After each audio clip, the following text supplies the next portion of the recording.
बच्चों एक बहुत ही बेहतरीन क्वेश्चन हम करने वाले हैं। ये जो क्वेश्चन है ये ट्रिग्नोमेट्री और सिक्वेंशियल सीरीज का मिक्स क्वेश्चन है। तो देखिए कैसे करेंगे। क्वेश्चन में बोला क्या गया है, आपको एक सीरीज दी हुई है इनफाइनाइट तक और इस इनफाइनाइट सीरीज का जो सम दिया हुआ है वो 4 + 2√3 दिया हुआ है।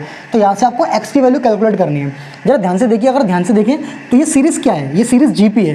क्योंकि देखिए अगर आप आगे वाले को पीछे वाले से डिवाइड करेंगे, फिर आगे वाले को फिर पीछे वाले से डिवाइड करेंगे तो आपको एक कांस्टेंट वैल्यू मिलेगी। तो देखिए यहाँ पर r की वैल्यू क्या निकल के आएगी, cos x, और यहाँ पर जो फर्स्ट टर्म है वो कितना दिया हुआ आपको, वो दिया हुआ यहाँ पर 1। तो ध्यान से देखिए सम ऑफ इनफाइनाइट टर्म्स क्या होता है, a/1 माइनस का r।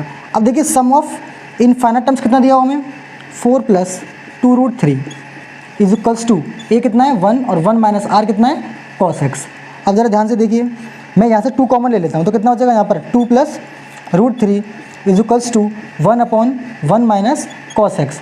अब हम क्या करने वाले हैं, ध्यान से देखिए जरा, cos x को इधर ले आऊँगा, ये 1 माइनस cos x = और इधर चला जाएगा 1/2 ब्रैकेट में 2 + √3। अब बेटा क्या कर दीजिए, आप इसका रेशनलाइजेशन कर दीजिए, रेशनलाइजेशन 2 माइनस √3 और नीचे भी क्या करेंगे 2 माइनस का √3। अब जरा ध्यान से देखिए, ये ऊपर हो जाएगा आपका 2 माइनस का √3 और डिवाइड में कितना है 2 और ये बनेगा आपका a² - b², a + b - b से a² - b² हो जाएगा ये, तो बनेगा 4 माइनस का 3 और यहाँ पर क्या लिखा हुआ 1 माइनस cos x।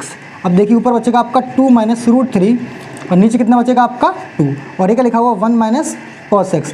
अब क्या कीजिए, आप 1 को भी इधर भेज दीजिए तो इधर हो जाएगा माइनस का cos x = 2 माइनस √3/2 और माइनस का 1। जब आप एलसीएम लेके सॉल्व करेंगे तो कितना निकल के आएगा, यहाँ आएगा 2, यहाँ आएगा 2 माइनस √3 और यहाँ आएगा आपका माइनस का 2, प्लस का 2 माइनस 2 से कट जाएगा। तो यहाँ से माइनस cos x की वैल्यू क्या निकल के आएगी आपकी, माइनस का √3/2, माइनस से माइनस कट जाएगा। अब किस एंगल पे cos की वैल्यू √3/2 होती है, तो वो होती है 30 डिग्री पर। तो यहाँ से x की जो वैल्यू निकल के आएगी वो क्या निकल के आएगी 30 डिग्री, और अगर इसको आप रेडियन में लिखेंगे तो x की वैल्यू क्या निकल के आएगी यहाँ पर π/6। तो इस तरीके से ये क्वेश्चन सॉल्व होगा।